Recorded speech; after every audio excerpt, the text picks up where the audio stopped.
Welcome everybody to another Legion Live episode, and man, does it feel weird to be saying this.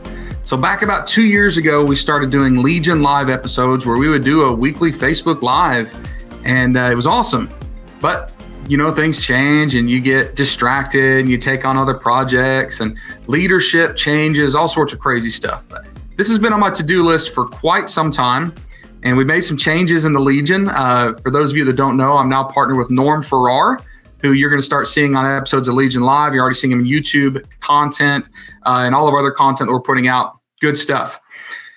What we want to do on these Legion Lives is just give you quick updates in the industry. We want to maybe raise some questions, maybe raise some awareness of things going on, answer any questions that you have related to the topics we're talking about are popping up. And today I want to talk about something that has been a buzzword for months, and especially the Amazon selling space. And it is, well, I guess it's a buzz phrase, selling your business. All right. And there's a lot of people out there talking about selling their businesses, getting their businesses ready to sell, getting their businesses prepped, getting their businesses on the market, getting bids on their businesses. Who's buying the business? Are they operators, the investors? What are they doing? And there's a lot of misinformation out there, right? Because it's a relatively new thing. So probably for the past 6, 8, 9 months, I've really kind of accidentally been immersed into this world of business acquisition, specifically related to e-commerce businesses. And what I'm starting to realize is that what I see kind of from like a top level but deep is different than what most Amazon sellers perceive to be reality. So what I'd like to do is talk a little bit about the history of business acquisition, and I'm going to use the word aggregators, and I'll explain that in a second. And then I'm going to talk to you a little about what I think is happening in the industry and how that affects us as sellers.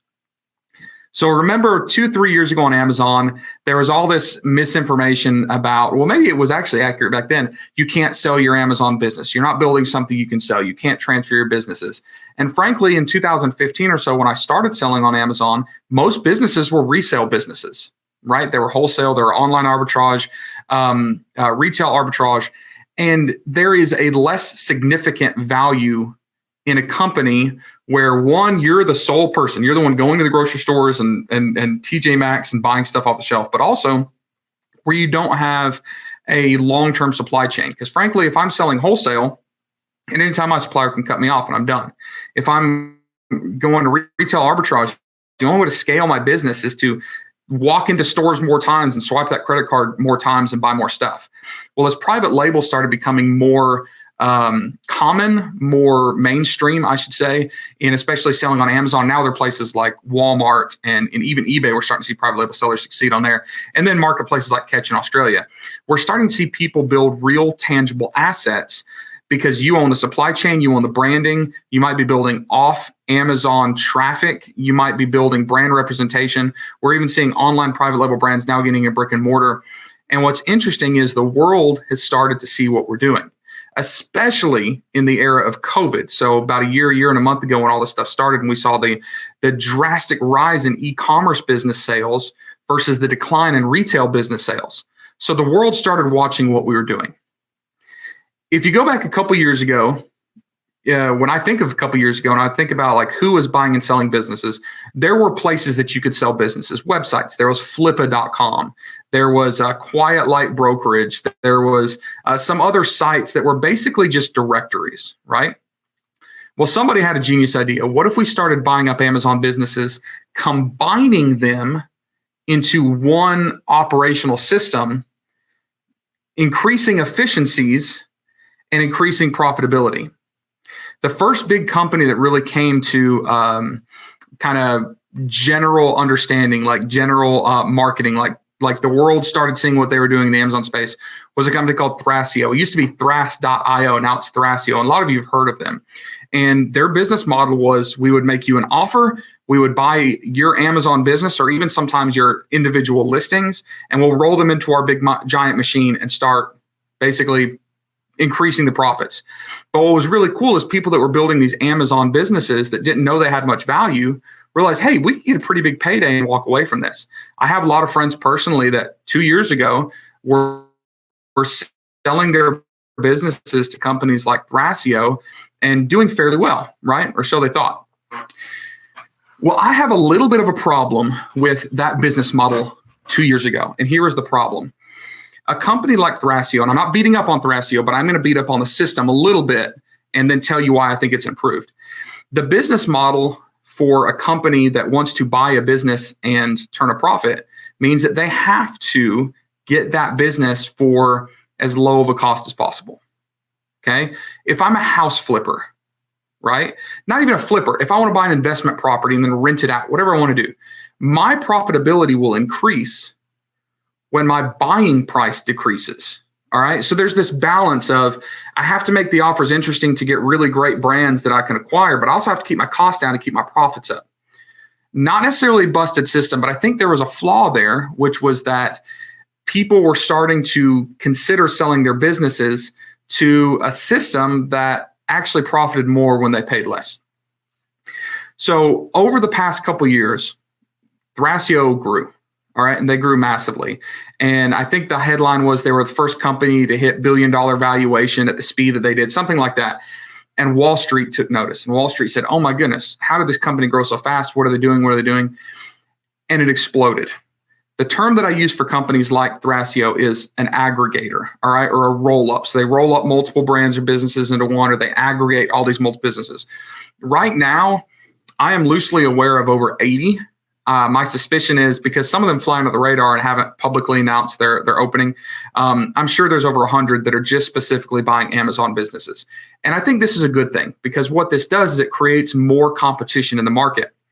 So all of these aggregators, they have to essentially fill a quota. They're not going to operate unless they're buying businesses and turning a profit, right? So they have to go out and compete and buy these businesses, buy these brands to survive. Well, when there's only so many Amazon brands out there, private label brands, and there's a lot more competition, it's just like the real estate market. It becomes a seller's market and everybody starts bidding a little more and a little more and a little more. And the savvy sellers that I know that are looking to sell their business now, they're fielding multiple offers, tons of offers, and they're basically letting people bid on their business. It's been a big improvement to the industry. But I used an example the other day that I want to use right now. And this, again, is not to beat up on aggregators, but it's just to kind of make you, the seller, if you're listening right now, think about some things, right? Remember that, one, there are more people buying Amazon businesses than just aggregators. Now, aggregators are interesting because they oftentimes have some operational experience. They've run Amazon businesses. They've done it before. They can bring a lot to the table. Some of them are getting very specific in certain niches.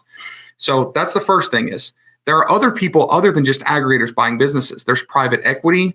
There are like Wall Street hedge funds that are starting to acquire businesses. It's the world's getting a little bit crazy because the larger mainstream investment world is starting to look at Amazon businesses. The second thing that I'd like to note is that there are advocates for sellers. The example that I was thinking of a second ago, whenever I leave Home Depot or Lowe's, it's like the home improvement warehouse here in the US. Every time I'm leaving, there's always a sign stuck in the grass, right, as I'm exiting down the road that says, we'll buy your house for cash. Now, I know that if I call that number and I offer to sell my house for cash, they're going to give me a lowball offer. Now, is there an advantage to that? Sure. If my house isn't in order and it's not clean, they don't care. They're going to come in and buy it. Do I need cash fast? Maybe so. They'll come in and buy it. But if I were going to sell my house, I'd actually use a real estate agent. Okay. Now, that real estate agent has a lot of value that they bring to the table. One, they're going to be able to give me advice on what I need to do to fix up the house. Hey, Tim, don't worry about putting new countertops, but you really need to change this carpet out because $800 of carpet will mean $2,000 more in value of the house. Hey, don't worry about re-landscaping, but you need to cut that dead tree down because someone's going to have a problem with that, right? They'll give you advice. The other thing is they take a lot of marketing to the table, or they bring a lot of marketing to the table. So they take your business and they have large networks of people that will hopefully bid on that business, right? So it's like having a real estate agent. Now, are they going to get paid? Yes. And they get paid through commission, which I actually think is cool because if they are incentivized to make more money by increasing the sale of your business, that's great for you, right? So that's the second point that I want to make is don't think that the only option for selling your business is going to an aggregator that wants to buy your business. There is huge value in using a essentially broker / consultant. I was recently, actually minutes before we got on this call, randomly enough, having a conversation with Chris Schipferling from Global Wired Advisors. And he was talking about businesses that he's been working with where he even tells them, hey, you're not in a position to sell your business right now, or not the best position. Let's give it 6, 9, 12 months and build that up. With my relationship with Sellers Funding here, we're constantly seeing businesses growing. And we know that, hey, maybe another 6 months, you can double the value of your business as opposed to selling now. So I just want to challenge everybody to make sure that you're not taking the quickest exit. Make sure that you are really considering the true value of your business and realizing, hey, you may have something bigger than you think. Now, there's always some carpets that need to be replaced or dead trees cut out of the backyard. And having someone that can help you find those areas to improve the valuation of your business for high ROI is very important. So to recap, we've talked about aggregators. We know what they are. You're seeing a lot more of these. If you're an Amazon seller, you're getting mountains of messages, people piling into your inbox. Hey, we want to buy your business. We want to buy your business. This is an amazing thing because it is increasing the value of your business. That is awesome. Continue to watch these companies and take advantage of the information and the content they're putting out. But also don't jump at the first offer you have on a business. Whether you field multiple offers to multiple aggregators or you use a brokering service, I think that there's a lot of value in providing as much education to yourself and learning as much as you can prior to selling your business, and make sure that you're getting the full valuation out of your business starting today, because there are things that I wish I'd done at the beginning of my private label brand building that would have increased my value, 2 years later. Make sure that you're gaining as much information and knowledge from these resources possible, so that right now, even if you're just beginning, or if you're a year away from selling or 2 weeks away from selling, that you're able to start implementing some of these changes or some of these increased efficiencies that will increase the value of your business. All right, folks, that's it for our Legion Live. How long have we been on? 12 minutes. That's perfect. We're aiming for 12 minutes. We're also going to take and stick this on the YouTube after we strip it back from Facebook, the video. Make sure, if you haven't done so, to like the page Private Label Legion, join the group, the free Facebook group, Private Label Legion. And if you want to get some more information, like on a weekly basis in a live format coaching program, we also have the Centurion League, which is run by myself and Norm Farrar. You can find it at thecenturionleague.com or go to privatelabellegion.com. You'll see the link there. All right, guys, thanks. We'll see you next week on the next Legion Live. Norm and I will be on together. See you then.